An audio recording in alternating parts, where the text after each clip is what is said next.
Hey guys, tonight we explore the far less glamorous side of medieval travel.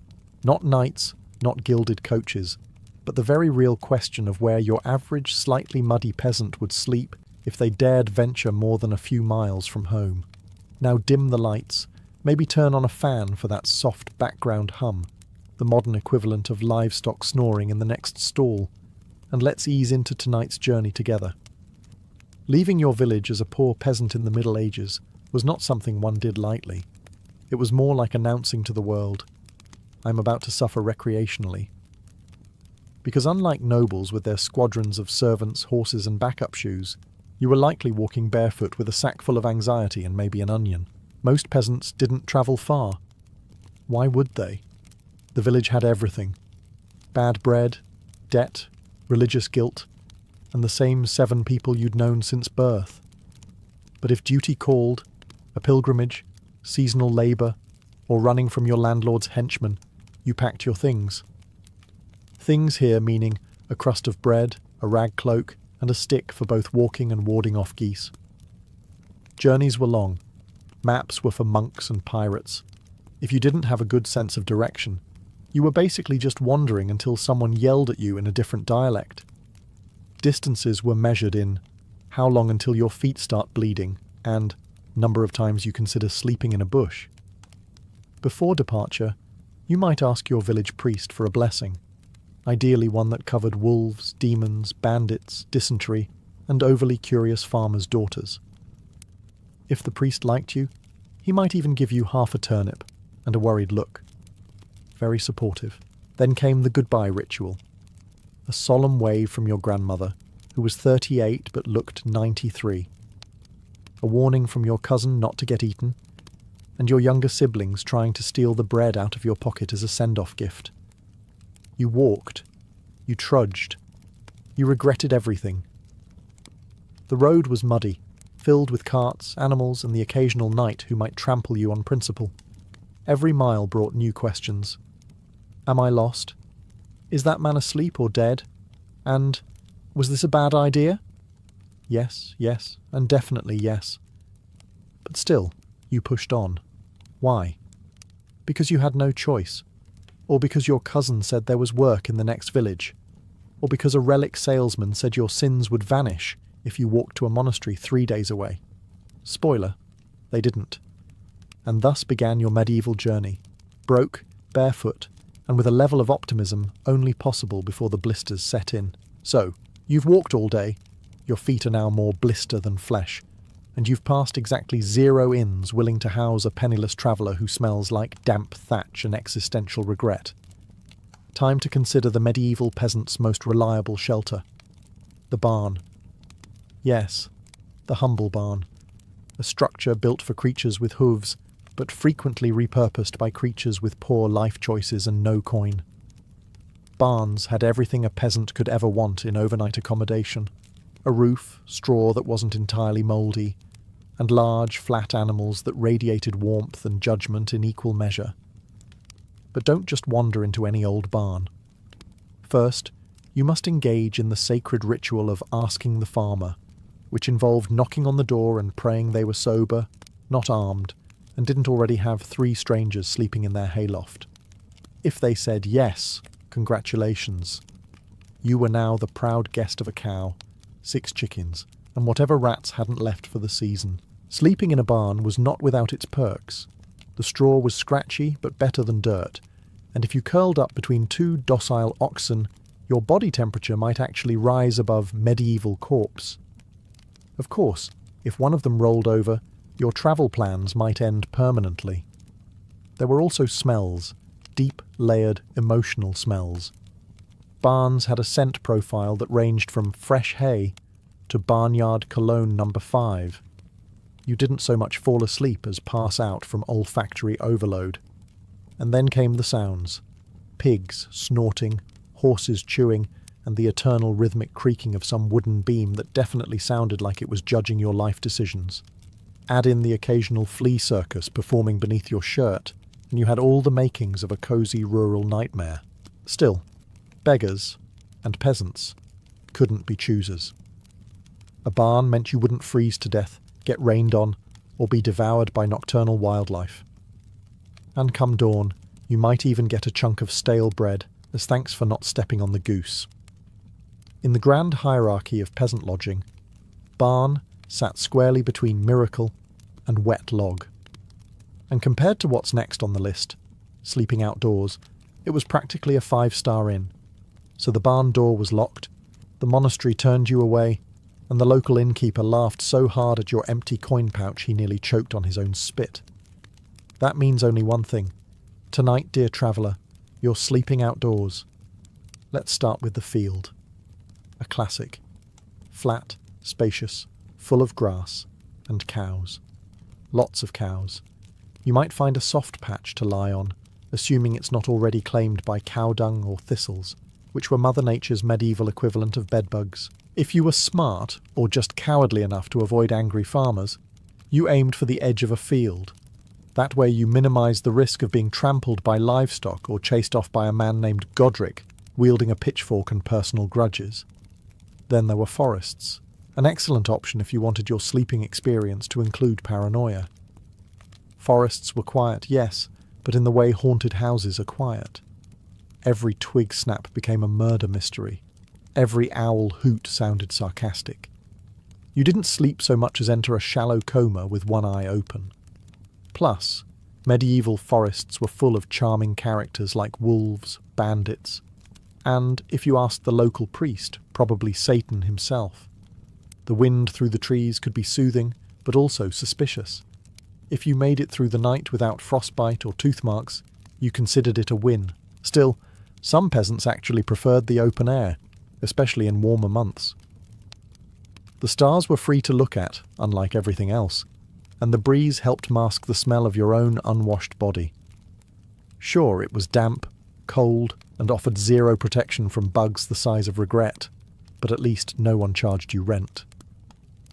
To create a bit of comfort, some travellers carried cloaks or old blankets, emphasis on old. Most were made of rough wool, smelled like regret, and had the insulating power of a slice of cabbage. If you curled up into a fetal position and muttered prayers to Saint whoever was on duty, you might even sleep for a few hours. Let's say you've already been turned away from the tavern because you couldn't afford a mug of watered-down ale, or the landlord didn't appreciate your aura of hopeless poverty. You've tried the fields, the forests, the barns, and now you're eyeing the one place that might offer both peace and a lower risk of being kicked in the ribs by a goat, the churchyard.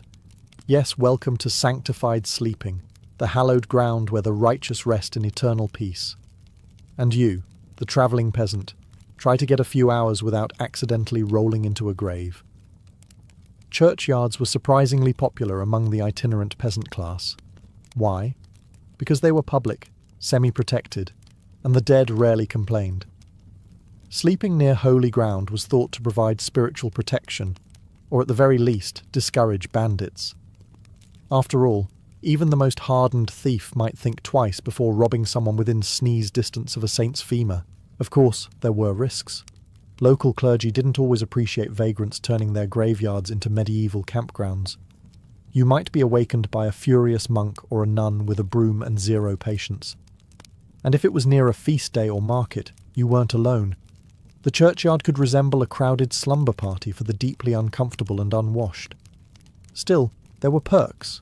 Some churches had sheltered porches, called lich gates, where travellers could sleep relatively dry, assuming the wind didn't treat your blanket like an open invitation to misery. And there was always the hope that a kindly priest might take pity on you and offer some soup or bread, especially if you looked particularly tragic or had a good sob story involving sick goats. If it rained, the graves offered a kind of ironic comfort. "At least I'm not that guy," you'd mutter, curled next to a mossy stone, soaked but alive. Nothing like sleeping atop the departed to really drive home how much worse things could be. And who knows? Maybe you'd absorb some residual holiness through proximity, or just fleas from the grass. Either way, it beat fighting over a dry patch of mud in the alley behind the butcher's stall. Churchyards. Because sometimes divine intervention looks like a mossy bench and a stern warning from Father Gregory. When you were too broke for an inn, too cold for the woods, and too emotionally fragile to sleep next to a corpse in a churchyard, there was one last bastion of hope: the monastery.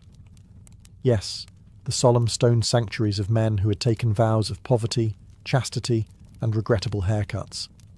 These were places where weary travellers might find a meal, a floor, and a solid 8 hours of being silently judged by men who voluntarily gave up shoes. Now, let's be clear. Monasteries were not medieval bed and breakfasts. You didn't just waltz up and ask for a room with a view and a side of mead. You waited politely at the gate, often for hours, until a monk decided you weren't a heretic, a bandit, or, worst of all, a talkative heretic. If you passed this test, you'd be admitted under the ancient rule of hospitality. Treat the stranger as Christ, which sounds lovely, until you realise it also meant cold floors, shared soup, and being woken at 3 a.m. by chanting that sounded like Gregorian monks arguing with bees. Monks fed you what they ate, mostly bread, watery vegetables, and something pretending to be broth. If it had a flavour, it was probably penance. But after a day of chewing on air and disappointment, even boiled leeks felt like a feast. Just don't ask for seconds. That's how you get extra prayers instead of extra portions. Sleeping accommodations varied. Some monasteries had dedicated guest halls, which is a generous term for a long room with benches, hay, and the faint scent of damp wool and sanctity. You'd sleep among strangers, all trying not to cough too loudly and anger the friar with a broom. If the monastery was poor or overcrowded, you might be told to sleep in the cloister, essentially a stone hallway with spiritual acoustics and wind that whistled the Dies Irae. Still, monks didn't ask for money.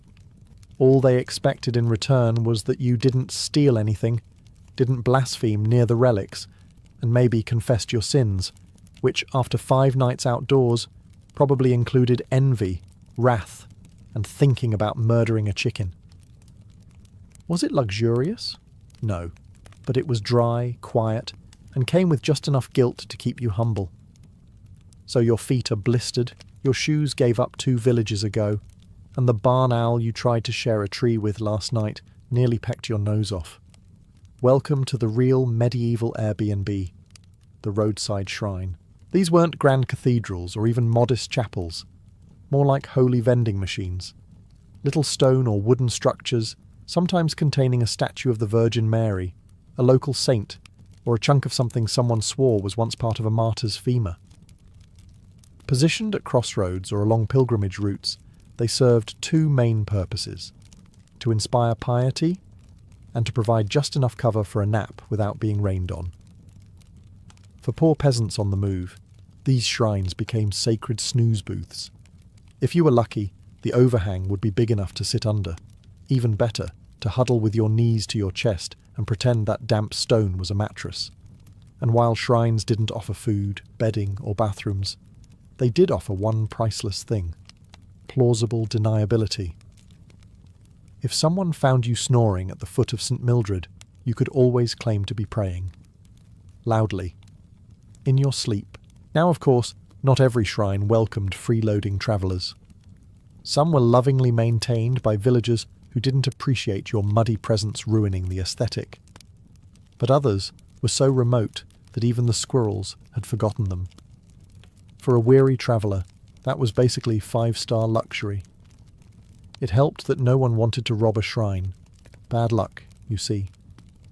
Bandits might risk their souls for a merchant's pouch, but they drew the line at stealing next to a painted icon of St. Jerome with laser eyes and a passive-aggressive smirk. There was also a spiritual side. Sleeping near a shrine gave you that faint sense of moral safety, as if the saint would personally intervene if something tried to eat you. Of course, this wasn't guaranteed. St. Hubert might protect you from werewolves, but probably not from trenchfoot or aggressive squirrels. And yet, despite the cold, the rocks, and the faint smell of damp holiness, roadside shrines remained a favoured fallback. Not because they were comfortable, but because they weren't worse. By the 7th blister, the 15th, no room, go away. And the 3rd time you were chased out of a barn by a donkey with boundary issues, you start to fantasize about a real bed, or at least a roof, or soup. That's when the warm, flickering glow of an alehouse window starts to look less like a building and more like a divine apparition with beer breath. Alehouses and taverns were the medieval version of the truck stop. Cheap drinks, questionable company, and enough body heat inside to steam up a window with sheer collective regret. But for the travelling peasant, they were also one of the few indoor options where you didn't have to pretend to be holy or fluent in monk. Let's get one thing straight. You couldn't just walk in and sleep on the bench. If you had coin, you were welcome. If you didn't, well, the door had a wonderful creak to it as it slammed in your face. The drink was the star of the show. Ale, beer, mead, whatever the local yeast could be convinced to ferment. Many a peasant would order a single cup and nurse it for hours, hoping to avoid being thrown out. Sometimes, the more charitable innkeepers allowed weary travellers to sleep by the hearth for the price of a drink and a story. Other times they charged a few pennies for a straw bed in a corner, shared of course with whoever else had enough change and body odour. Privacy was a fantasy. You'd sleep shoulder to shoulder with strangers who snored like war horses and mumbled confessions in their sleep. The floor was sticky, the benches uneven, and the fireplace smoke a constant reminder that oxygen is a luxury.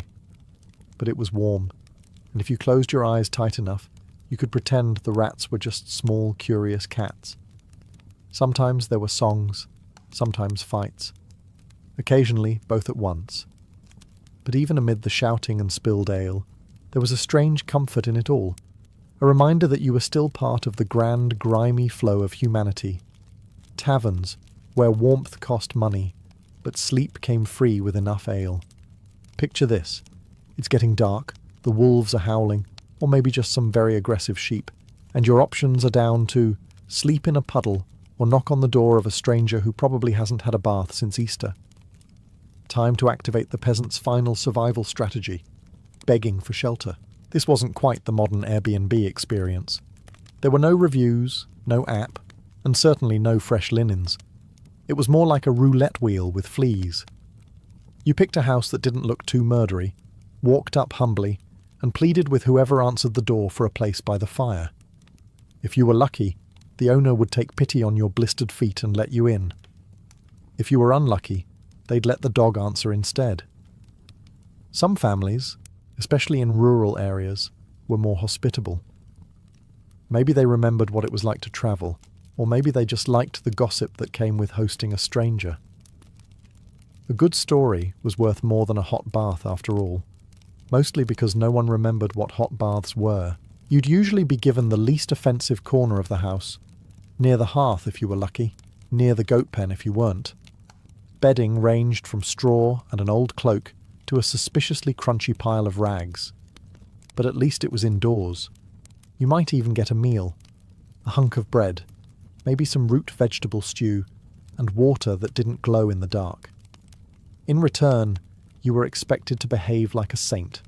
No stealing, no eyeing the daughter, and definitely no suspicious noises after curfew. You were also expected to be up and gone by sunrise, lest you overstay your welcome and transition from grateful guest to suspicious squatter. Of course, this all relied on trust, which in the medieval world was about as sturdy as a three-legged stool in a thunderstorm. But somehow, it worked. Communities took pride in their occasional generosity, and travellers learned the fine art of being humble, thankful, and invisible by morning. It wasn't glamorous, but it beat sleeping in a ditch with judgmental frogs. There comes a point in every peasant's journey when desperation meets innovation. The night is too cold, the barn is full of angry cows, and the shrine has already been claimed by someone who snores like a demon gargling gravel. What's left? The marketplace. By day, medieval markets were a chaotic symphony of shouting vendors, twitchy animals, questionable cheese, and the occasional pickpocket who thought subtlety was optional. But by night, a ghost town, littered with empty stalls, overturned carts, and maybe a half-eaten turnip if you were lucky. In other words, prime real estate. The wooden stalls were often just frames with thatched or cloth roofs, more decorative than weatherproof. But they did offer shelter from wind and rain, and if you didn't mind the smell of onions and old fish, and honestly, if you were a medieval peasant you didn't, They were perfectly adequate for a night's sleep. Just tuck yourself under the counter, wrap up in whatever sack you were using as a coat, and try not to dream about roast meat. There was also a strategic benefit. Markets were central. They were near roads, churches, taverns, and occasionally, if you were in a fancy town, a public latrine that only smelled mildly hellish. Sleeping there gave you a head start in the morning, up with the sun, gone before the fishmongers arrived swinging slabs of trout like disciplinary tools. Of course, there were risks. Some towns had night watchmen who didn't take kindly to unlicensed snoozing. If caught, you might be scolded, kicked awake, or, worse, asked to explain yourself using complete sentences. And then there were the animals, stray dogs, opportunistic rats, and geese. Never underestimate medieval geese. They were loud, territorial, and had a personal vendetta against anything that moved. Still, it beat sleeping in the mud, and sometimes vendors would even leave behind scraps or stale bread, too crusty for customers, but just right for someone who hadn't chewed anything solid since Tuesday. Market sheds weren't built for comfort, but they were there. They were mostly dry, and best of all, they didn't ask questions. In the medieval world, there was one kind of travel that came with a mildly increased chance of sleeping indoors. Pilgrimage. Say you were off to Canterbury, Santiago, or some obscure saint's elbow bone shrine in the middle of nowhere. Congratulations, you just unlocked medieval travel's only loyalty program. Pilgrim hostels, also called hospitia, xenodochia, or just the place that smells like sandalwood and feet, were religious guest houses specifically for the holy wanderer. Run by monks, nuns, or locals trying to score points with heaven, these places offered shelter, soup, and the sweet promise of not dying in a ditch. All you needed was a pilgrim's badge, a little token or emblem proving that you were indeed walking for Jesus and not just avoiding your landlord. These badges were the medieval equivalent of a backstage pass. Wear one, and doors might just open. Forget one, and you were just another vagrant with sore feet and suspicious eyes. Inside the hostel, luxuries varied. You might get a straw mattress, a wool blanket, or if you really struck spiritual gold, a shared bed in a drafty upper room. Clean sheets? Hilarious. Privacy? That's for nobles and heretics. But it was warmish, dryish, and the food, while often just soup that waved at a vegetable, was freeish. Monks were usually the hosts, which meant a few things. Prayer at dawn, silence at supper, and absolutely no funny business. Pilgrims were expected to behave like saints, even if they smelled like goats. If you were caught stealing, lying, or flirting too enthusiastically with the icon of St. Cuthbert, you'd be out faster than a heretic at a bonfire. Still, for the weary poor, pilgrim hostels were a blessing, one of the few places you could count on some measure of safety and care. They were little sanctuaries on the winding road of medieval chaos. The takeaway? If you had sore feet, spiritual angst, and a convincing story about a vision involving the Virgin Mary and 3 geese, you could rest easy, at least for one night. Ah, the medieval noble estate, home to fine tapestries, roast swan, courtly intrigue, and a backyard full of peasants trying to sleep discreetly next to the manure heap. Yes, for the particularly bold traveller, noble lands offered opportunity, so long as you understood your place, and that place was very much behind the stables. Now, you weren't exactly strolling up to the castle and asking for a room. That sort of thing got you crossbowed. But noble estates were vast. Manor houses, fields, storehouses, livestock pens, and crucially, outbuildings. The stables, granaries, haylofts, and tool sheds provided cover, warmth, and, if you were lucky, a goat that didn't mind company. If you had a good sob story and the luck to catch a charitable steward, you might even be granted official permission to stay, briefly. Nobles liked to show off their Christian piety now and then, and allowing a peasant not to freeze to death was one of the less expensive ways to earn divine favour. But let's be honest, most peasants didn't ask. They skulked. They found a low wall, a patch of dry grass, or the lee of a building, and curled up like a guilty hedgehog. Behind the stables was a favourite, warm from the animals, shielded from wind, and bonus. Nobody wanted to hang out near horse droppings at night anyway.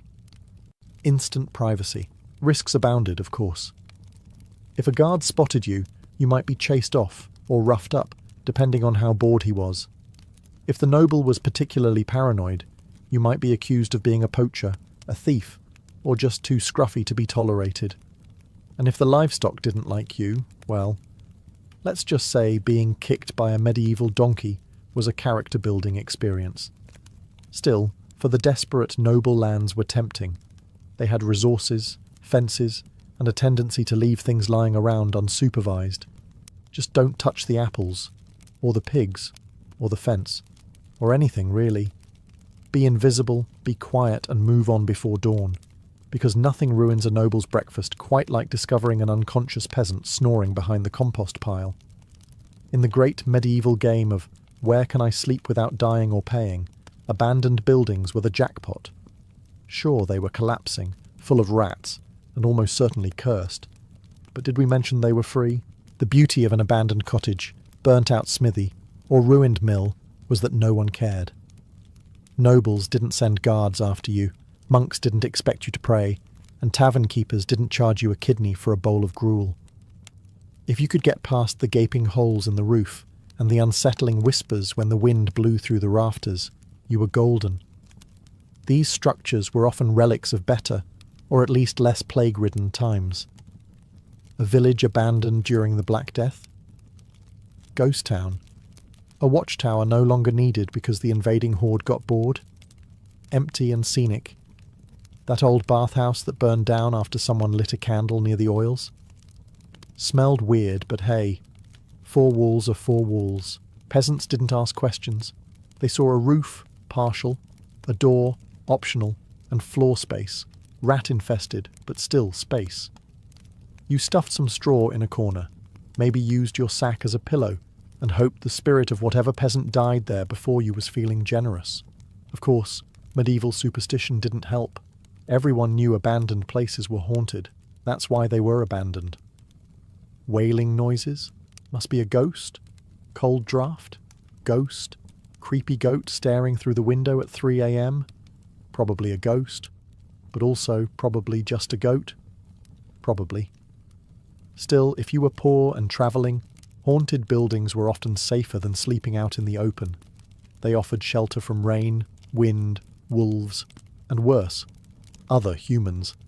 And occasionally, they came with forgotten tools, a bit of leftover grain, or firewood left behind by a previous squatter, who either found better lodgings, or was eaten by the chimney spirit.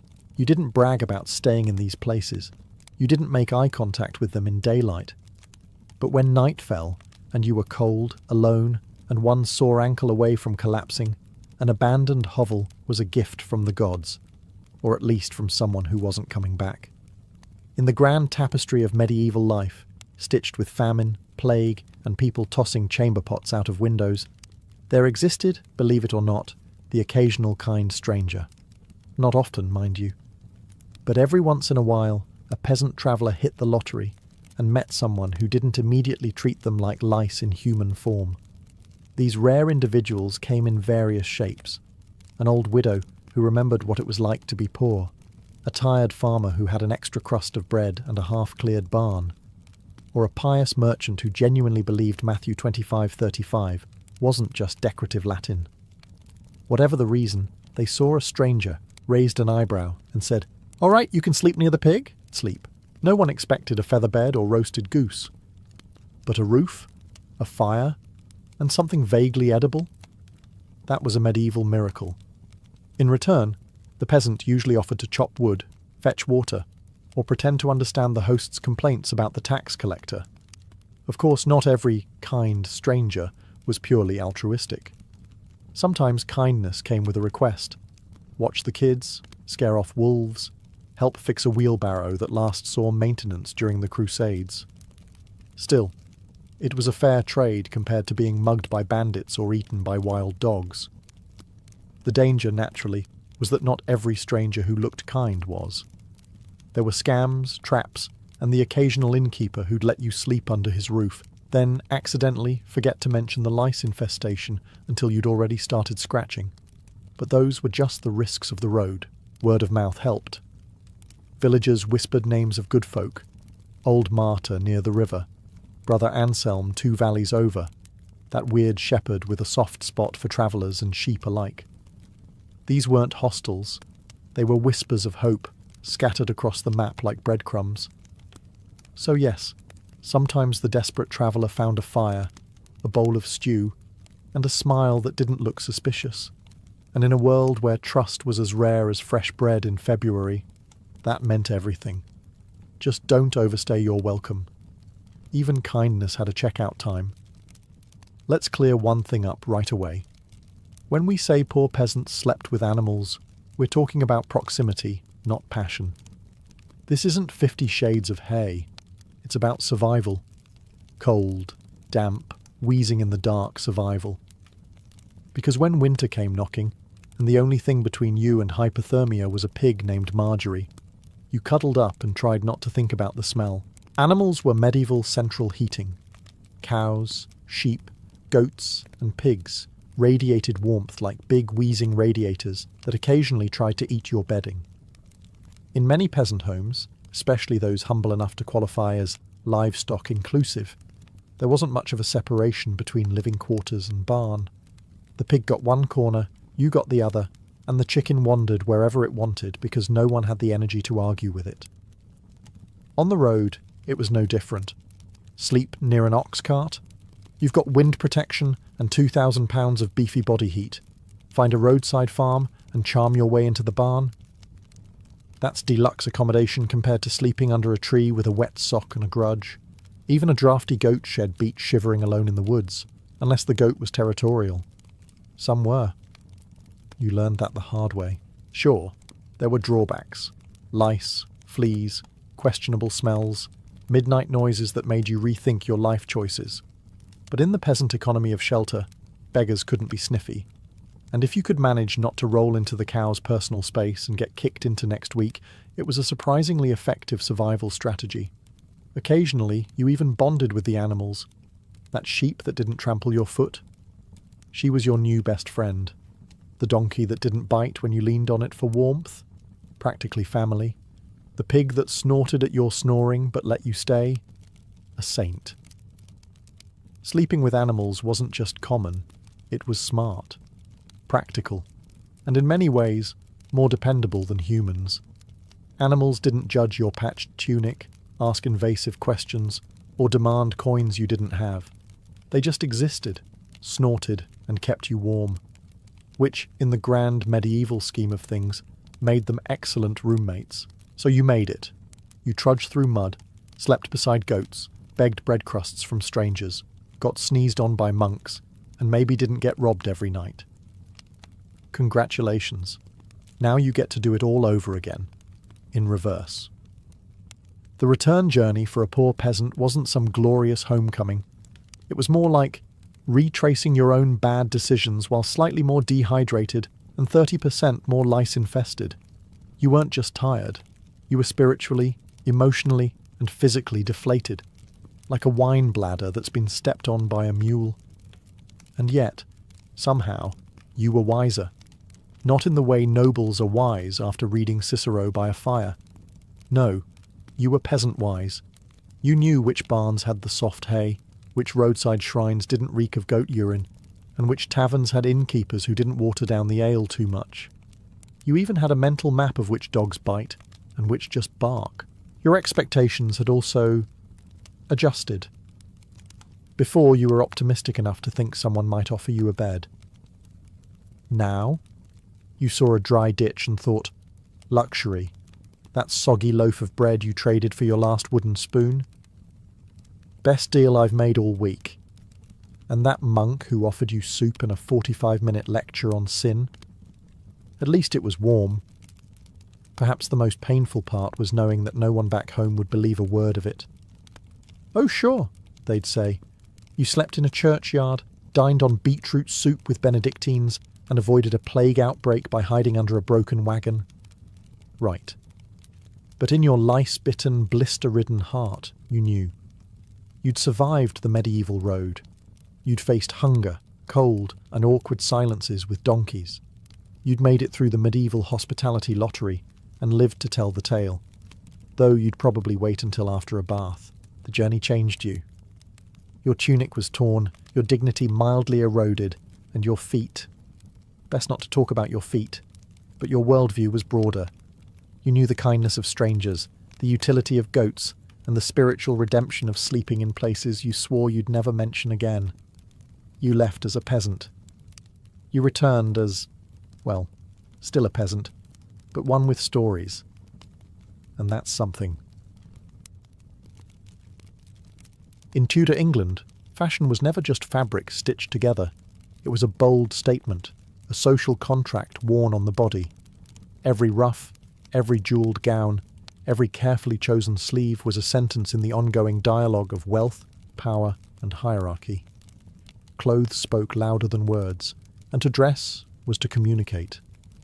The Tudors lived in a world where appearances mattered immensely, and the monarchy, ever eager to maintain order, ensured that fashion became a tightly controlled language. This language was enforced by the infamous sumptuary laws, which dictated exactly what could and could not be worn by each class of people. These regulations were not merely suggestions, they were legal commands. Velvet, for instance, was the preserve of nobility. If a common merchant dared to dress himself in such luxurious fabric, he risked being fined or publicly shamed. Purple dye, rare and expensive, was strictly reserved for royalty, while gold embroidery marked the highest ranks of society. Even furs were ranked, ermine and sable for nobles, while lower classes were confined to rabbit or fox. The cut of a sleeve or the shine of a jewel could instantly betray whether you were living above your station or daring to pretend you were. For the Tudors, clothing was also a theatre of loyalty. To dress in a manner approved by the crown was to show submission to the social hierarchy that held England together. A courtier in Henry VIII's court glittered like a walking jewel box, his slashed sleeves revealing glimpses of rich silks beneath, while his codpiece announced virility and confidence. Meanwhile, peasants trudged through muddy fields in rough-spun wool, their clothing practical, drab, and deliberately unadorned. The gulf between the classes was stitched into every seam. But it wasn't only about legality, it was about survival. One misstep in fashion could be interpreted as arrogance or rebellion. Wearing silk when you were not entitled to it suggested pretensions above your rank, a dangerous move in a kingdom where the monarch's authority was absolute. In this sense, fashion was a silent performance of obedience. To follow the code was to keep your place. To break it was to invite ruin. Tudor clothing, then, was not just about looking good. It was about living carefully in a world where fabric itself carried the weight of politics. If there was one piece of clothing that screamed Tudor, it was the ruff. At first, it was just a modest frill peeking out from the collar, a neat little frame for the face. But, like so many fashions born in Tudor England, it grew bigger, bolder, and more absurd with each passing decade. By the reign of Elizabeth I, ruffs had ballooned into architectural marvels of linen, lace, and starch, encircling the head like the halo of a saint, though they were less about holiness and more about status. Creating a proper ruff was no casual task. Each one required fine linen, often imported, which was then painstakingly starched and pleated into a perfect series of loops. The stiffer the ruff, the more fashionable it was. Some were edged with delicate lace, others embroidered with gold or silver thread. And they weren't just for women. Men, too, embraced the ruff with enthusiasm, turning their heads into floating discs of wealth and vanity. At court, the size of your ruff said as much about your ambition as your words ever could. But the ruff was more than decoration. It was a weapon of social distinction. The sheer impracticality of these collars meant that only the wealthy could afford them. After all, how could a farmer plough a field while wearing a collar wide enough to block his peripheral vision? The ruff was designed to separate the courtier from the commoner, to make it physically impossible for the elite to stoop, sweat, or labour. It was the fashion equivalent of shouting, "I don't work with my hands, I pay others to do that." Ruffs also demanded an army of maintenance. Servants had to wash, starch, and iron them with heated poking sticks to keep the folds crisp. A wrinkled or sagging ruff was a disaster, signalling laziness, or worse, poverty. In this way, the ruff acted like a social trap. Once you adopted the style, you had to keep investing in its upkeep or risk humiliation. And yet, beneath the ridiculousness, there was beauty. Ruffs framed faces like portraits, drawing attention to powdered skin and jewelled earrings. They symbolised the Tudor obsession with order and display, every fold identical, every crease deliberate. In the Tudor world, where appearances were everything, the ruff was the perfect metaphor. Uncomfortable, expensive, and completely unforgettable. Among the many eccentric fashions of the Tudors, few were as flamboyant, or as telling, as the slashed sleeve. At first glance, it might look like someone had taken a knife to their doublet in a fit of rage, leaving it tattered and ruined. But in truth, this was a carefully orchestrated style, a deliberate cut into fine outer fabric to reveal a more luxurious layer beneath. The idea originated on battlefields of continental Europe, where soldiers, short of proper clothing, hacked their worn garments to make space for captured silks and bright fabrics underneath. What began as a practical improvisation was soon elevated into a courtly fashion.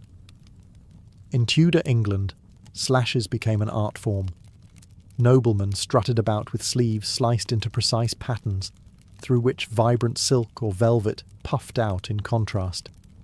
It was clothing as spectacle, fabric turned into theatre. The slashed sleeve also carried symbolic weight. It was a display of wealth, announcing that the wearer could afford not just one expensive fabric, but two, and wastefully cut one to showcase the other. In a world obsessed with hierarchy, the very act of destroying valuable cloth to make a point was the height of extravagance. Only the privileged could indulge in such ostentation. And of course, sumptuary laws once again dictated who could slash and what fabrics they could display. A peasant imitating the trend might quickly find himself fined, or worse, mocked as a pretender. For women, slashing was no less elaborate.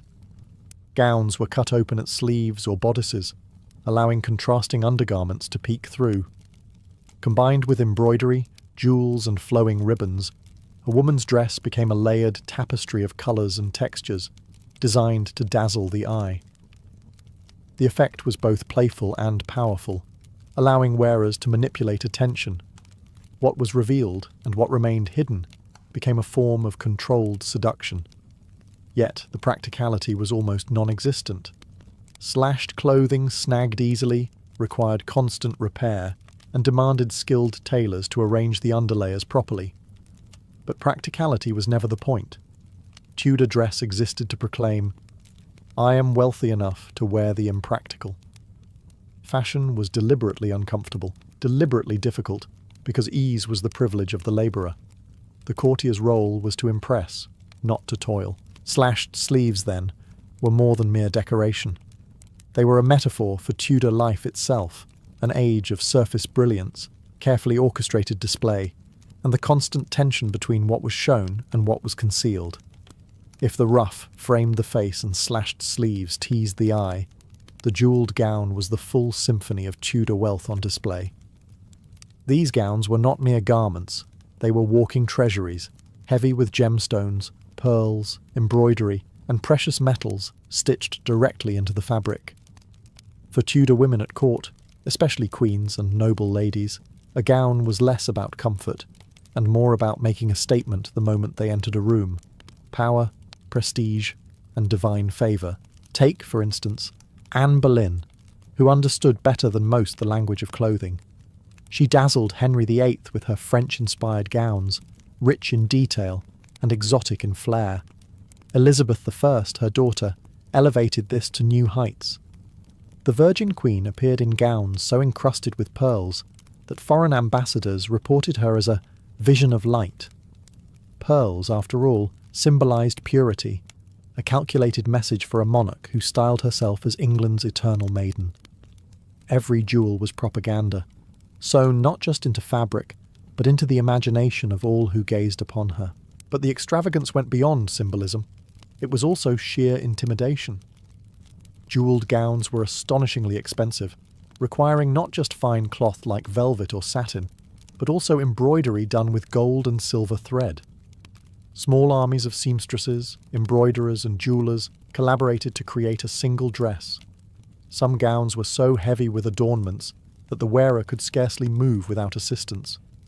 Far from being a drawback, this stiffness enhanced their aura. Queens and noblewomen moved slowly and deliberately, not because of ceremony alone, but because the weight of their clothing demanded it. These gowns also reinforced the great divide between classes. While the nobility glittered like living treasure chests, common women wore simple wool or linen. The jewelled gown was a reminder that the elite existed on a different plane, adorned with the very materials most people would never even touch. And like all things Tudor, there were rules. Certain stones and fabrics were reserved for royalty and the highest nobility. A lesser lady dressing above her station risked being accused of arrogance or ambition. The jewelled gown, then, was not fashion alone. It was a weapon in the arsenal of Tudor politics, a dazzling illusion of unshakable power. When Elizabeth I appeared robed in pearls and rubies, she was not simply dressed, she was declaring herself England incarnate, a monarch whose very clothing testified to divine and earthly supremacy. Few garments in history capture the strange mix of bravado, insecurity, and spectacle quite like the codpiece.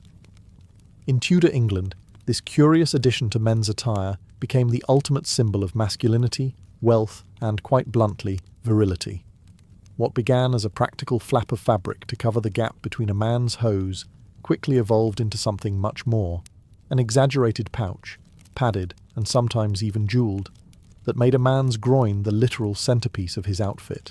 The codpiece first emerged in the late 15th century, when men's hose were cut so tightly that they left little modesty in the middle. A small triangular piece of cloth was added to cover the gap. But as the Tudors embraced bold fashion statements, this modest cover grew, swelled, and ballooned until it became impossible to ignore. By the reign of Henry VIII, codpieces had become almost comically large. Some were stuffed with fabric, others reinforced with wire, and the most ostentatious were decorated with embroidery, ribbons, or even jewels. A king or nobleman might walk into court glittering from head to toe, only to have every eye drawn to the padded bulge proclaiming his potency. For Henry VIII, the codpiece was particularly useful. In his younger years, it emphasized his athletic, virile image. Later, as age and illness plagued him, the codpiece became almost a piece of propaganda, suggesting strength and fertility at a time when both were fading. Rumours even swirled that Henry used his codpiece to conceal medical dressings, making it a blend of necessity and bravado. Either way, the codpiece was inseparable from his image as a monarch who embodied masculine dominance. Beyond Henry, the codpiece served as a social marker. A well-padded, richly decorated codpiece announced wealth. You could afford fine tailoring and the frivolity of flaunting yourself. For soldiers, it was tied to notions of virility and courage. In portraits, commanders posed with codpieces as large as their swords, blurring the line between military might and sexual dominance. But like many Tudor fashions, the codpiece eventually collapsed under its own absurdity. By the end of Elizabeth I's reign, it had all but vanished, replaced by more restrained doublets and breeches. Still, for a few decades, the codpiece ruled as the most audacious example of Tudor display, proof that, in this age, even masculinity itself could be exaggerated, padded, and put on parade. In Tudor England, colour was never just decoration. It was destiny written in cloth. Every hue carried a message. Every shade whispered about status, loyalty, or morality. The dyes that gave life to Tudor fashion were expensive, labour-intensive, and often imported from afar. To wear a particular colour was to declare your place in the social order, and to attempt a colour above your rank was to invite suspicion, scorn, or even punishment under the sumptuary laws. The most coveted shade of all was purple, a colour so costly to produce that it was restricted almost entirely to royalty. Derived from rare dyes imported from the Mediterranean, a single ounce required thousands of shellfish. When Henry VIII or Elizabeth I appeared in purple, it was not simply a choice of taste, it was a declaration of their divine right to rule, a reminder that they alone were permitted to embody majesty in such tones. Crimson and scarlet followed closely behind. Produced using cochineal from Spanish colonies and kermes from the Mediterranean, these deep reds were the colours of nobility, power, and ambition. Rich velvet gowns dyed scarlet marked the highborn, while deep crimson cloaks symbolised both martial valour and wealth. Black, though seemingly sombre to modern eyes, was equally potent. Achieving a deep, uniform black required layer upon layer of costly dye, making it a luxury colour. To wear black in Tudor England was to project dignity, gravity, and affluence. It was no coincidence that portraits of Elizabeth I often depicted her in black embroidered with pearls, combining restraint with radiance. For the lower classes, colours were far more muted. Browns, greys, and dull greens, dyed with cheaper local plants like woad, were common for everyday wear. These shades were practical, concealing dirt and wear, but they also reinforced the visual gulf between peasant and courtier. To see a noble dressed in bright vermilion or gleaming gold thread was to be reminded of a world forever out of reach. Yet colour was not only about class, it was also about symbolism. Green, for instance, carried associations with fertility and youth. Blue was linked to the Virgin Mary, a symbol of piety and faith. Gold represented not only wealth, but also divine favour, and to wear it was to cloak oneself in the language of heaven. In the Tudor world, colour was currency. To wear it boldly was to command attention. To be denied, it was to be reminded of your place. Every thread, every shade, every dye was another sentence in the elaborate conversation of power and identity that defined the age. If colour was the language of Tudor status, fabric was its accent. In Tudor England, the very weave of your clothing spoke volumes about your wealth, your rank, and even your moral character. Rich textures were as important as dazzling hues, and the nobility draped themselves in materials so rare and costly that a single gown could equal the price of a peasant's home. Foremost among these was silk, imported from Italy, France, and the Far East. Its sheen made it instantly recognizable, and it quickly became a fabric reserved for the elite. Worn alone or layered beneath slashed sleeves, silk shimmered in candlelight and sunlight alike, ensuring that courtiers literally glowed in royal halls. Velvet followed close behind, thick and plush, a fabric that not only looked luxurious but felt heavy, signalling substance and seriousness.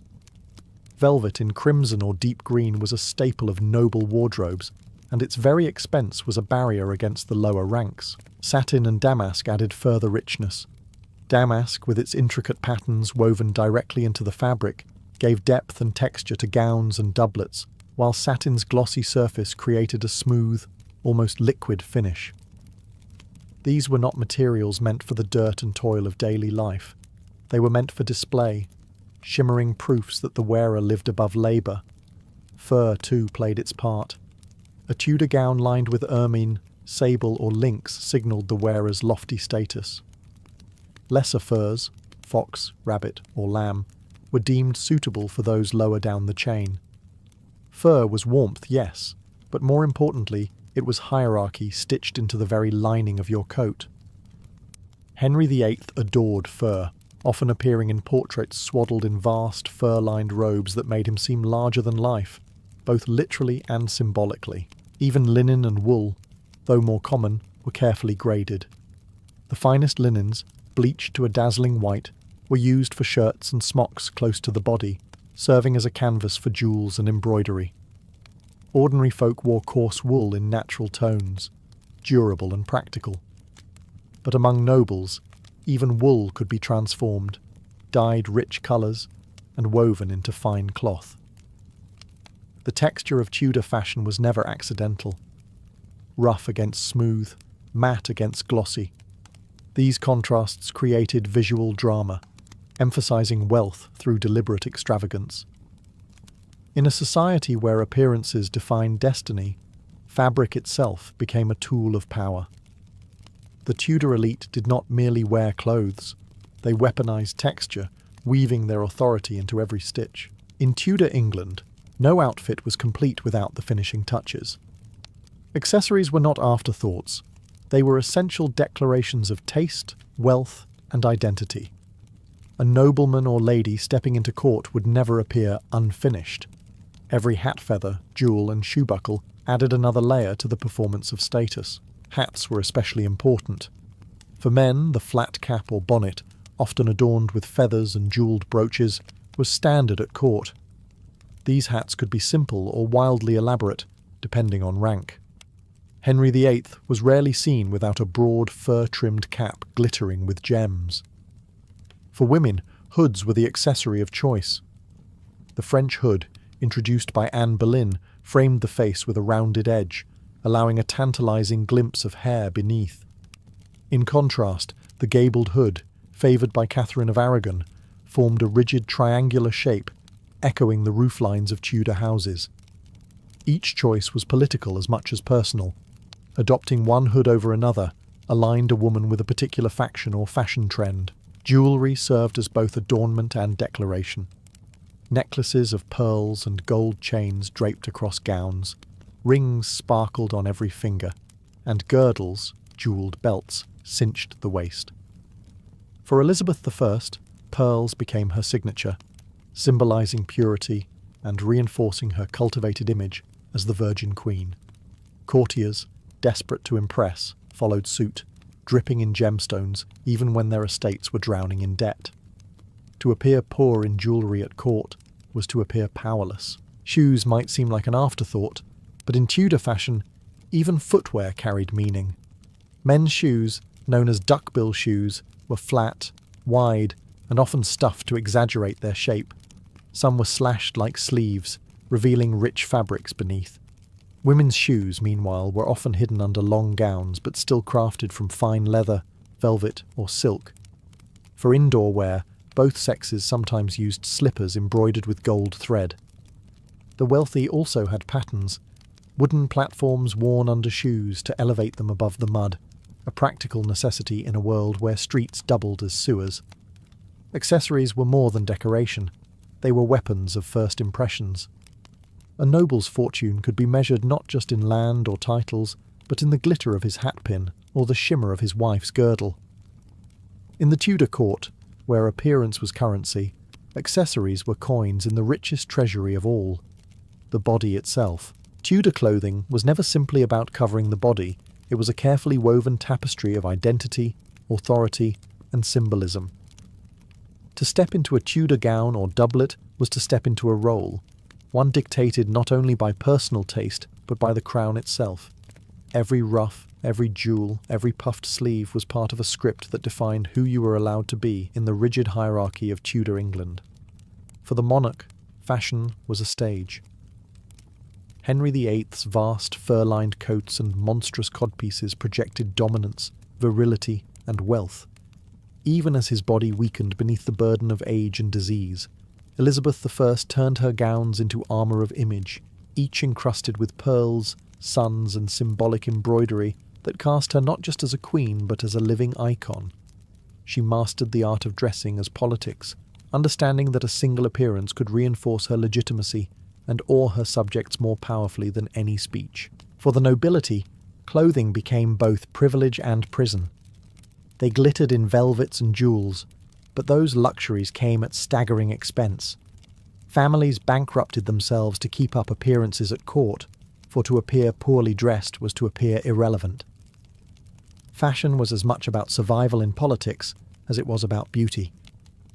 It created allies, drew lines between factions, and allowed ambitious courtiers to show loyalty or superiority with every thread they wore.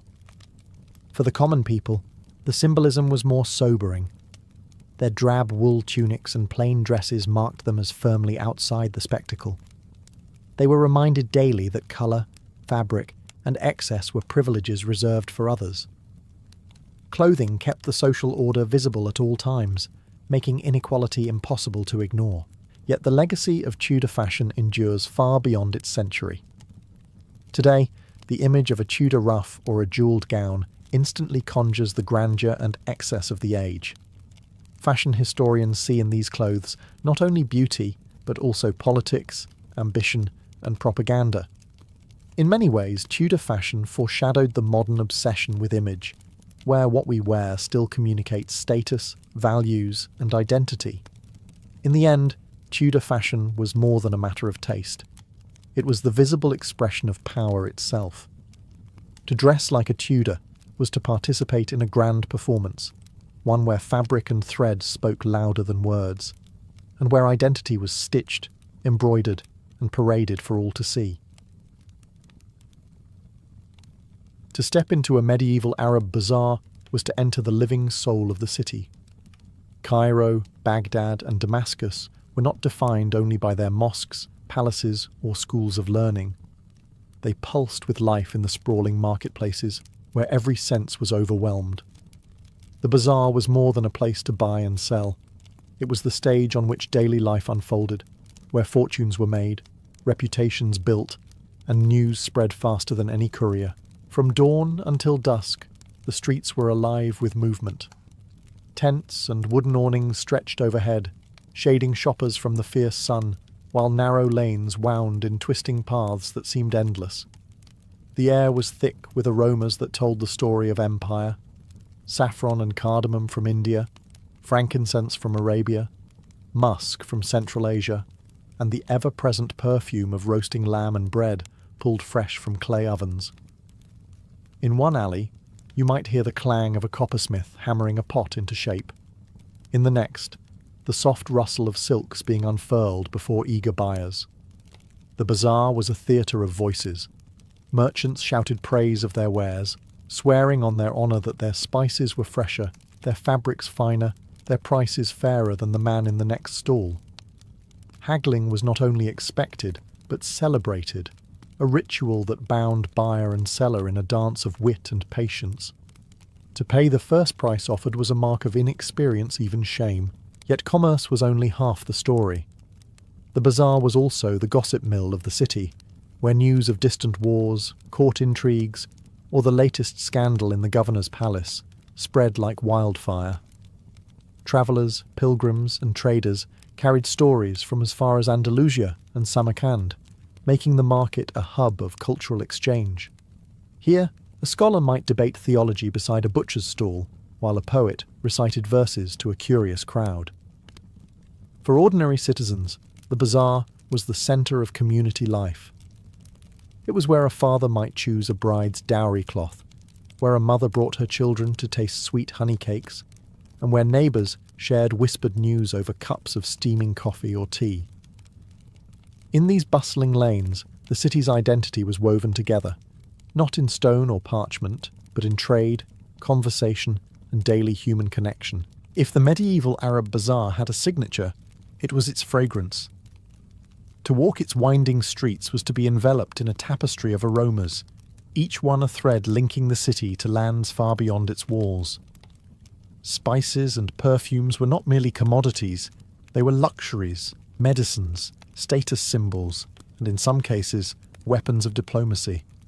Stalls overflowed with baskets of saffron, its golden threads worth their weight in silver, carefully measured out by merchants who guarded them as if they were jewels.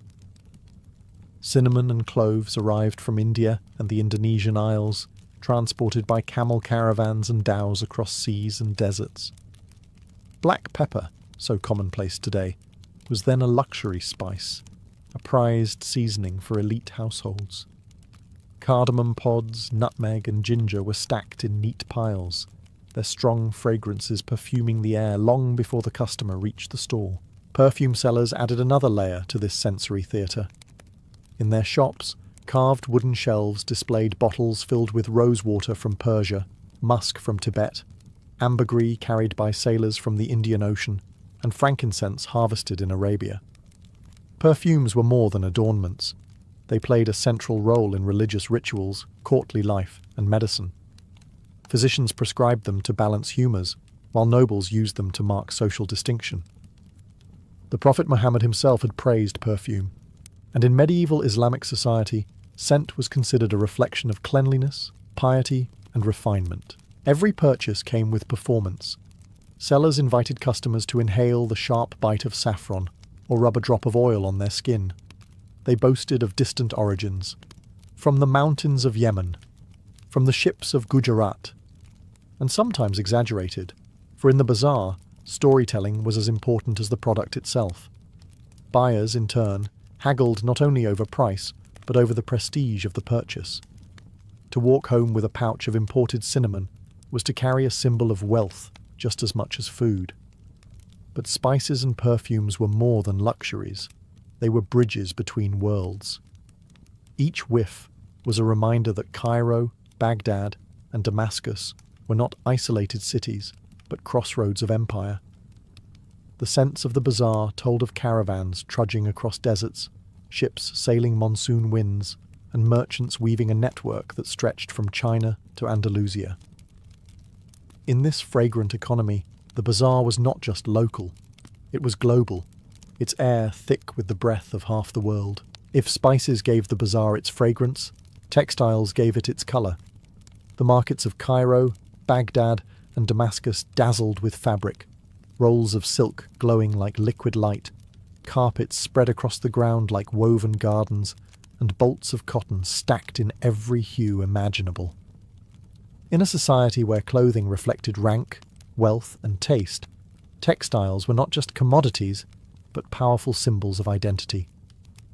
Silk, the most coveted of all, came from China and Central Asia via the Great Silk Road, as well as from Byzantine and Persian looms. To touch it was to feel luxury itself, smooth, shimmering, and impossibly fine compared to coarse wool or linen. In the bazaars, merchants unfolded their silks with theatrical care, letting the fabric ripple in the sunlight to impress buyers. Wealthy families bought it for wedding garments, nobles draped it across cushions and curtains, and rulers gifted it to foreign ambassadors as tokens of prestige. Carpets were another treasure. From Persia, Anatolia, and even local workshops, carpets were both functional and artistic, their patterns alive with geometry, flowers, and sacred symbolism. A carpet was not merely something to walk on. It was prayer space, status symbol, and heirloom. In mosques, carpets softened the floor for worshippers. In homes, they decorated walls and floors alike. Buyers in the bazaar examined knots and dyes with care, for a fine carpet could last generations and command a price as high as jewels. Cotton and wool, though less expensive, were no less vital. Egypt in particular exported high-quality cotton, dyed in bright blues and reds. Ordinary people bought sturdy wool or linen for everyday garments, while merchants purchased in bulk to resell across distant lands. Dyers' quarters filled alleys with vats of indigo, madder root, and saffron, staining fabrics in brilliant shades that transformed the bazaar into a festival of colour. Every transaction was alive with ritual. Buyers tugged at the weave to test strength, held fabric to the light to see its quality, and always haggled fiercely over price. Sellers responded with boasts of origin, Persian knots, Damascus dyes, knowing that provenance carried as much value as the cloth itself. To wander the textile stalls was to witness a pageant of wealth and aspiration. Here, fabric was more than material. It was memory, status, and connection. Each thread bound the bazaar to the wider world, weaving together China, Persia, India, and the Mediterranean into one vast, colourful tapestry. If the medieval bazaar dazzled the eye and intoxicated the nose, it also overwhelmed the ear. The market was a symphony of sound, an unending chorus that blended commerce, music, and storytelling into the daily rhythm of urban life. To step into the bazaar was to be immersed in a soundscape where every noise had meaning. The loudest voices belonged to the merchants. They cried out their wares with practiced rhythm, their chants designed to cut through the clamour. Fresh figs, sweet dates, best prices in Cairo, echoed beside the sharp bark of the spice seller, boasting of saffron from distant lands. Haggling filled the air. Buyers and sellers engaged in playful arguments, both parties aware that the performance of bargaining was half the transaction. Shouts rose, laughter followed, and when agreement was finally reached, it was sealed with a handshake, and often a blessing. May God bring you profit, yet the bazaar was not all commerce. Between stalls, musicians played lutes, flutes, and drums, their melodies weaving through the crowd like invisible threads. Some were professionals hired by coffeehouse owners to attract patrons. Others were wandering minstrels who lived from coin to coin, their songs carrying tales of heroes, lovers, and saints. The rhythms of darbuka drums and the twang of the oud created a soundtrack that transformed shopping into spectacle. Storytellers added another layer. In shaded courtyards or near the entrances of mosques, men gathered around hakawatis, narrators who spun epics like the adventures of Antar or episodes from the ever-expanding 1001 Nights. Crowds leaned in as voices rose and fell, punctuated by gasps, chuckles, or cheers. These tales were more than entertainment. They carried moral lessons, preserved cultural memory, and spread news disguised as story. The sounds of animals completed the cacophony. Donkeys brayed as they hauled sacks of grain, camels groaned under loads of carpets, and the cries of water sellers rang through the lanes. "Cold water! Fresh water!" Children darted between stalls, laughing and shouting, while the clang of blacksmiths and the rasp of wood carvers added sharp metallic notes to the mix. The bazaar's soundscape was not chaos but life in motion. Every voice, every instrument, every animal call was part of a larger harmony. It was a living concert where trade, art, and community blended, reminding all who entered that the bazaar was not just a market, but the very heartbeat of the city. The medieval Arab bazaar was not only an economic engine, it was a political arena. Behind the cries of merchants and the perfume of spices lurked the invisible machinery of governance, taxation, and surveillance. Rulers understood that whoever controlled the market controlled the lifeblood of the city. Every stall, every caravan of goods that entered the gates, was subject to taxes. Officials appointed by the Sultan or Caliph patrolled the markets, ensuring dues were collected on everything from silk to sesame seeds. These taxes funded armies, mosques, and public works, making the bazaar a treasury as much as a marketplace. The mutasib, or market inspector, was a particularly feared figure. His duty was to enforce fair trade, check the weights and measures of merchants, and punish fraud. If a butcher's scales were rigged, the muhtasib could close his shop or even order him flogged. Justice was public and immediate, meant to reassure customers that the bazaar was safe from exploitation. But beyond economics, the bazaar was a hotbed of politics and intrigue. Here, gossip flowed faster than coins. Merchants traded not only goods, but information. News of military campaigns, whispers of court scandals, rumours of succession. Sultans and governors often planted informants in the markets, disguised as common buyers, to listen for unrest.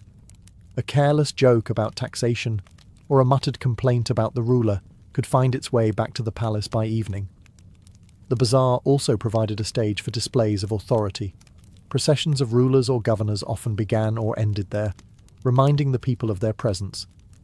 Edicts were read aloud in the market square, ensuring maximum audience. In times of crisis, such as famine or war, rulers might appear personally to order the fair distribution of grain, knowing that the bazaar was where their decisions were most visible. At the same time, the market gave power to ordinary people. A boycott of a corrupt merchant or collective grumbling about taxes could ripple upward into real political pressure. Leaders ignored the mood of the bazaar at their peril, for it was there that the pulse of the city could be felt most strongly. Thus, the bazaar was more than commerce. It was a place where rulers and ruled met, in an ongoing negotiation of power, where taxes filled coffers, spies gathered whispers, and politics mingled with trade as seamlessly as perfume with air. In the medieval Arab bazaar, faith was never separate from daily life. It infused every lane, every shop, every transaction. Unlike modern markets, where commerce and religion are often divided, the bazaar existed in the shadow of mosques, madrasas, and shrines. Faith was not only practiced within the walls of sacred spaces, it was lived openly in the heart of the marketplace. The call to prayer structured the rhythm of the bazaar. 5 times a day, the muezzin's voice echoed from minarets, rising above the noise of bargaining and clattering hooves. At once, shopkeepers drew curtains over their stalls, customers paused in mid-haggle, and men streamed to the nearest mosque or prayer corner. Markets in Cairo might fall suddenly silent, save for the shuffle of sandals on stone, before bursting back to life with renewed energy after prayer. Charity, too, was an inseparable part of bazaar culture. Merchants were expected not only to sell but to give. A portion of profits was often donated as zakat, alms mandated by Islamic law, or as voluntary sadaqah. In some bazaars, water fountains and public kitchens, funded by charitable endowments, waqf, stood at the entrances, ensuring that the poor and travellers did not go thirsty or hungry. To refuse generosity was to risk both divine displeasure and social scorn. Ritual purity shaped how goods were handled. Butchers adhered to Islamic rules of slaughter, and market inspectors ensured that food was prepared according to religious standards.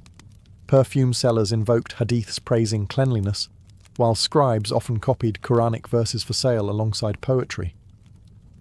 Faith was woven even into commerce itself. Contracts and receipts might open with "in the name of God," reminding buyer and seller that every transaction carried moral weight. Religious festivals turned the bazaar into a stage of celebration. During Ramadan, markets lit up with lanterns, sweet sellers displayed trays of honey cakes, and nights were filled with music after the fast. On Eid, bazaars were crowded with families buying new clothes, perfumes, and gifts, their joy spilling into streets already decorated with banners and lights. The bazaar was never only about goods, it was about the soul of the city. Here, devotion walked hand in hand with commerce, prayers mingled with bargaining, and charity softened the harshness of trade. In the medieval Arab world, to shop was also to live one's faith in public, surrounded by the shared rituals that bound community and belief together. The medieval Arab bazaar was not only a marketplace for goods, it was a crossroads of civilizations. Few other places in the world brought together such a diversity of people, languages and traditions. Cairo, Baghdad and Damascus stood at the junction of global trade routes, and their bazaars reflected this international reach. To walk through them was to encounter half the known world in a single afternoon. Foreign merchants were common sights. Persian traders in flowing robes offered carpets and metalwork. Indian merchants unloaded spices, precious stones and cotton. Greek and Italian dealers carried glassware, wines, and fine cloth. From the African interior came ivory, gold, and enslaved people, while caravans from Central Asia brought horses, furs, and exotic birds. Each group spoke its own tongue, but Arabic served as the lingua franca of trade, allowing deals to flow smoothly across cultural boundaries. The bazaar also functioned as an embassy without walls.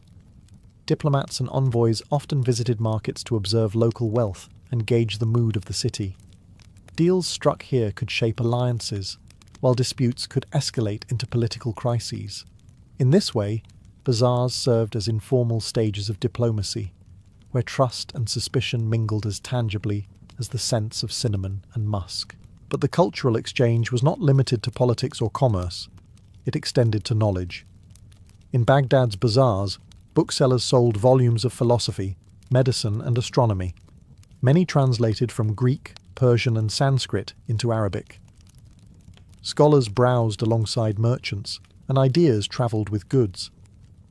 A mathematical treatise might leave Baghdad in a caravan bound for Damascus, only to end up in Andalusia, influencing scholars in Córdoba. The bazaar was a classroom as much as a marketplace, where East met West in ink as well as in silk. Everyday interactions also created subtle cultural blending. Cooks experimented with foreign spices to create new dishes. Artisans borrowed motifs from imported textiles. Poets wove exotic imagery into their verses. Even gossip carried traces of this cosmopolitanism.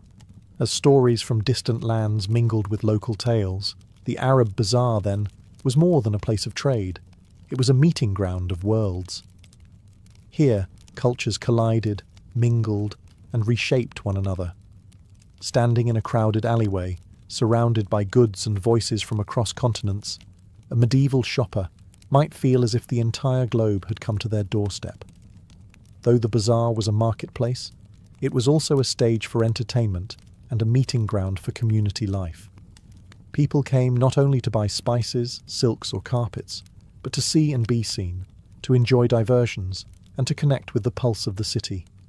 The bazaar was the medieval Arab world's theatre, cafe, and town square all in one. Coffee houses and tea stalls quickly became magnets for conversation. Men gathered to drink steaming cups, sweetened with sugar or flavoured with cardamom, while debating poetry, politics, or the latest rumours from the palace. These gatherings blurred the line between leisure and news. A coffee house was where one might learn of a new sultan's decree, hear a recitation of love verses, or even witness a heated argument about theology. Entertainment spilled into the lanes. Street performers dazzled crowds with acrobatics, juggling, and feats of strength. Snake charmers and trained monkeys drew circles of curious children and travellers, their laughter rising above the marketplace noise. Musicians with lutes and drums provided a soundtrack to daily life, while dancers, often accompanied by clapping and chants, performed in open courtyards or at festivals.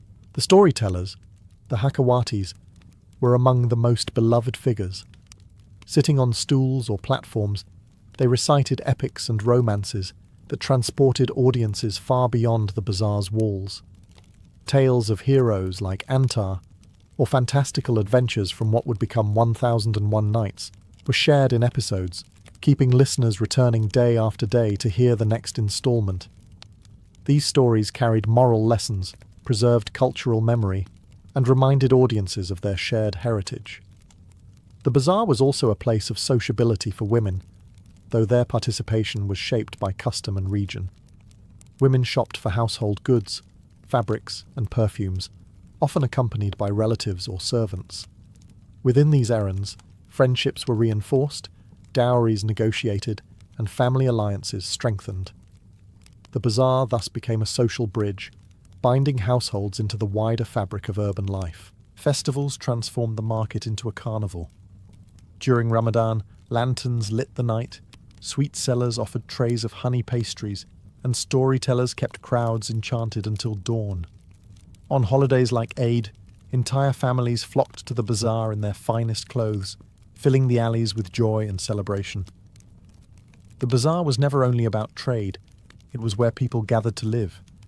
Through laughter, stories, music, and shared ritual, it became a living stage of entertainment and social life, the true theatre of the medieval city. Long after the traders packed away their wares and the storytellers finished their tales, the legacy of the medieval Arab bazaar continued to shape the world. These marketplaces were more than local centres of trade. They were engines of globalization, centuries before the word existed. From Cairo's Khan al-Khalili to Baghdad's bustling souks and Damascus's al-Hamidiyya, the bazaar defined the city and radiated its influence across continents. Economically, the bazaars linked regions into a vast network of exchange. Spices from India, silks from China, ivory from Africa, and furs from Central Asia all converged here, to be resold and carried westward into Europe. Without the bazaar as an organising hub, the flow of goods along the Silk Road and across the Mediterranean would have faltered. These markets were the arteries of medieval commerce, pumping wealth and variety into societies that had never before known such abundance. Culturally, the bazaars were equally transformative. They spread not only products but also ideas. Mathematical concepts from India, medical texts from Greece, poetry from Persia, and technologies like papermaking from China. The booksellers of Baghdad's markets, for instance, helped make the city a centre of learning, where knowledge was translated, debated, and transmitted. In this sense, the bazaar was a library without walls, where wisdom travelled with the same speed as silk or cinnamon. Socially, the bazaar left its mark as the meeting ground of communities. It was the place where rich and poor brushed shoulders, where merchants and scholars conversed, where strangers became neighbours through the shared rituals of bargaining and storytelling. This social glue gave medieval cities their vitality and resilience, binding diverse populations into a single civic identity. The echoes of the medieval bazaar still linger today. Modern markets, from Istanbul's Grand Bazaar to Morocco's souks, preserve the architecture, scents, and rhythms of their ancestors. Even in digital marketplaces, where haggling is replaced by clicks, the essence of the bazaar remains: exchange, connection, and the mingling of cultures. In the end, the medieval Arab bazaar was never only about trade. It was the living heart of cities, the crossroads of empires, and the stage on which daily life, politics, and culture unfolded. Its legacy reminds us that marketplaces are not just places to buy and sell. They are the arenas where civilizations meet, create, and endure.